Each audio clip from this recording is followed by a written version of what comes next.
Staring at a screen all day is both physically and mentally exhausting. I think we all know this, right? So, how are you supposed to stay fit if you have a typical 9 to 5 job and you're working in front of a screen all day? How are you supposed to physically and mentally keep yourself fit? When are you supposed to work out? Is it before work, after work, maybe during work? What are you supposed to do? Is it yoga, stretching, some mobility things, go for a run maybe? I'm gonna break down exactly how I've been able to get myself super fit, unbelievably fit, even though I'm working in front of a screen all day as my job now for the last couple of years, and how you can do the same thing too. And hopefully this will help and inspire you to get fit again too. So what exactly happens when we sit at a desk all day? Number one, we lose muscle. We lose our flexibility because we're not moving. We're super stiff, and we lose cardio. I don't even know if you can lose cardio, but you know what I mean. We lose conditioning, right? So yeah, our heart muscle is also a muscle. It doesn't get better from sitting all day. Our posture gets bad. We all know this. You lean forward, your chest caves in. We struggle with neck issues, shoulder issues, knee issues. Lower back is a big one. We go crazy just by looking at the screen all day. We feel sluggish after work, and then afterwards, you're just extremely tired, and you just want to sit from your desk. You go from sitting to the couch watching Netflix with some red wine and I don't know, some potato chips, right? We're completely stressed out, both physically and mentally. So this is a huge, huge, huge problem. And it seems like so many of us are caught up in the circle and trying to find our way back to health and fitness, right? Which is an extremely important part of our lives for us to feel healthy and fit. Some people really love to force themselves to go to the gym or force themselves on a run. But let's be honest, do you really want to go to the gym after work when you're done? It's kind of crazy. Are you motivated to run? If you're anything like me, you hate running. I cannot stand running. Yeah, I'll just leave it at that. The gym is just really if you're a man, it's like a macho competition, right? And if you're a woman, a lot of times women feel really uncomfortable in the gym, which I can completely understand. And then we have so many people who do their morning yoga routines with all kinds of downward dog. Oh, wait a minute. With all kinds of exercises like the pigeon and stuff. And they still complain about knee pain, the typical wrist issues that you get from a lot of yoga positions, neck issues, shoulder issues. Why is that? So what do we need to focus on to not end up going crazy? I think this is the real big question. What should everyone focus on? And I truly believe it's resistance training. It should be everyone's number one priority, especially if you're working at a desk and you're sitting all day.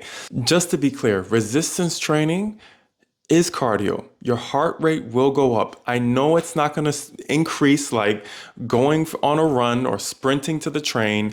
I know this, but you're still moving, right? Cardio is anything that, right, gets your heart rate up, gets you, breathing a little harder.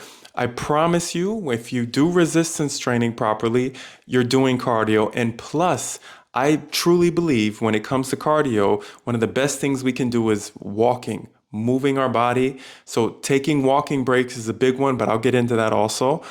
And resistance training is also flexibility training. In yoga, right, a lot of times you want to stretch the muscle, relax the muscle. Resistance training does exactly that. You're lengthening the muscle with resistance, controlling that movement. So it's so much better for your joints, your muscles, everything. And for resistance training, you can do everything at home. You don't need a gym. And I would recommend doing everything at home because it's so convenient. It's so simple. And you can do things outdoors. Maybe if you have a park nearby, a calisthenics park, or just a playground nearby, it's good to go outside. And you know this, it's good to be outside, some fresh air. But you can do everything at home. You don't have to go to the gym. You have to drive there. You have to have your clothes. You have to, do a show off in front of others in the gym. You can avoid all of that. And you can use your time wisely by actually doing something that's fun, like maybe going to shoot some hoops or going for a walk. Or if you like running, going for a run. All right, you can use your time for that if you want to, instead of going to the gym, which takes up a lot of time and it's extra money too. So how do we do resistance training right? Just focus on the push-up, the pull-up, or a pulling exercise, a pulling version for you based on your level, and the squat. That's it. You move every major joint in your body, right? Your ankles, your knees, your hips. You're stabilizing the lower back, your shoulders, your wrists, you're stabilizing the elbows, right? You're moving every major joint in the body, strengthening every major joint in the body. You're working against that forward slouch that we get when we sit in a chair all day, right? And you're strengthening every major muscle in your body with those three exercises. You really just need to find a level that works for you. It's that simple. And if pull-ups are too hard for you, just find an easier alternative. That's it, right? I'm outside now getting some fresh air, working on my pull-up strength, my back strength, so that I'm not in a forward slouch the entire time. No more neck issues, no more shoulder issues, right? Working on my posture. It's that simple. Wait, let me do a couple more so I can show my amazing pull-up form, something that I've been training for the last couple of months, just to improve my pull-up strength. If simple squats are too easy for you, right, and they're not difficult enough, you can increase the intensity by maybe trying a single leg version, right? Slow, assisted. Or you can try something like a split squat here. All the same thing, different versions, and I'm doing everything here in my kitchen. So how many do you do and for how long? Let me be completely honest. I know this is gonna sound crazy, but if you're a beginner and you're getting back into it, 45 minutes per week is definitely enough. And you can split that up into every day. So that's what, 6 minutes every day that you can do. Trust me, people, I've trained hundreds of people over the last years, and I know it works. It's so simple, it's crazy. If you do resistance training right, if you do the push-up, the pull-up, or your pulling version, and the squat properly, you will make amazing progress. So push-ups, pull-ups, squats, all you need, 5 sets of each of those exercises is all you need. So that's 15 sets total per week. That's about 45 minutes total per week. Honestly, probably less. And you can split those 5 sets. You can either do Monday through Friday, one of each, or maybe you can do Monday, 5 sets of push-ups, Tuesday, 5 sets of squats, Wednesday, 5 sets of, what did I miss? Pull-ups then, or your pulling version. So you can split it however you want to split it to get started. The thing is just doing it right.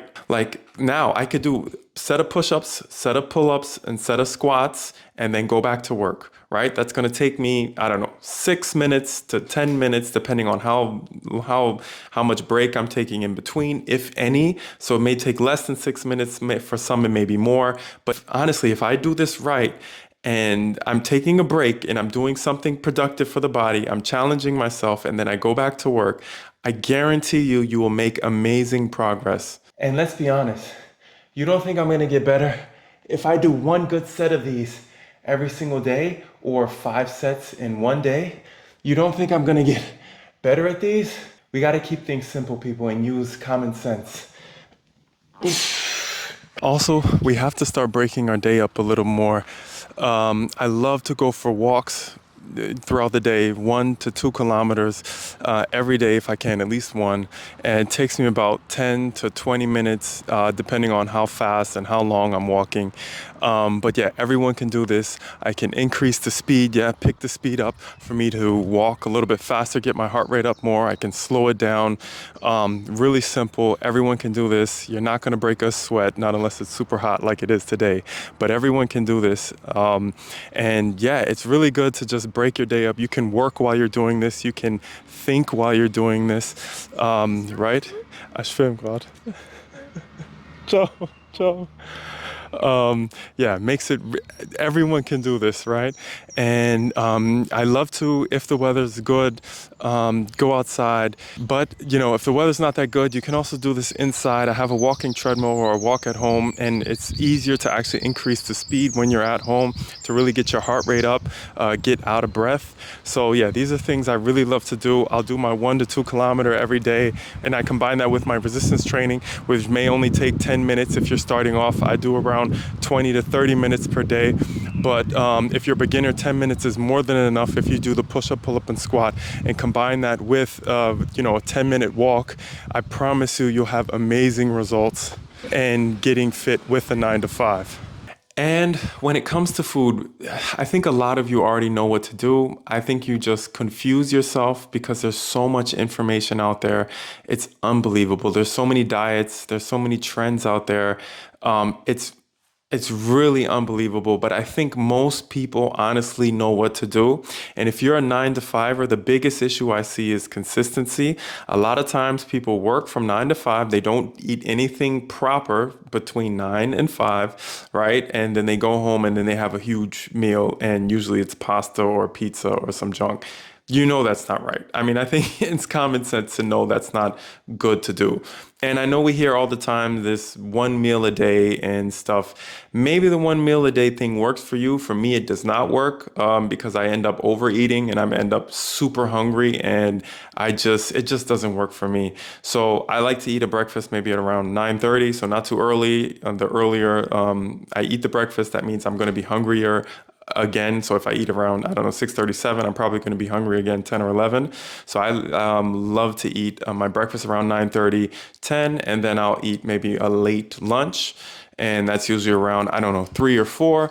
And then usually I may have a dinner. Sometimes I don't need one. So that's how I'm eating. My breakfast is overnight oats, which is amazing. I promise you, I don't think anyone can top my overnight oats. Or I'll do some eggs every once in a while. My lunch can be anything, a lot of complex carbs. And then again, because of the complex carbs, I'm full also longer, so I don't need to constantly eat stuff. And then I have sweets, like just like everyone else, I'll eat some cookies, I'll eat some cake in between and stuff. But honestly, with this is over the last few years has really helped me a lot to maintain my weight. Obviously, with the resistance training is a big one, me staying strong. I've been able to really maintain my weight. I don't see it going anywhere anytime soon. And I've really been able to help my digestive system because I used to struggle with that a lot. My skin issues, I had a lot of skin issues there too. And I still struggle with sometimes if I overdo it with sweets, but it's really gotten much, much better. Everyone really can do this. I don't do anything special. I don't take any protein shakes, creatine, fat burners, or anything like that. First of all, I'm afraid of all this stuff. I'm afraid of putting things in my body. Plus, the protein shakes I used to take when I was younger, I would fart all the time. Horrible. But yeah, anyways, the only thing I do take is during the winter, sometimes even during the summer. Here in Germany, the sun is not that great. Vitamin D. So I do vitamin D supplements, but that's really, and sometimes magnesium, but that's really all I take. If you need any help in getting started, I'd love to hear from you, your story, and maybe help you out. Yeah, you can fill out the form below. Just answer some questions, and then I'll get back to you as soon as possible and see if we can maybe work together. Comment below if you have any other questions, and see you. Have a good one. Bye.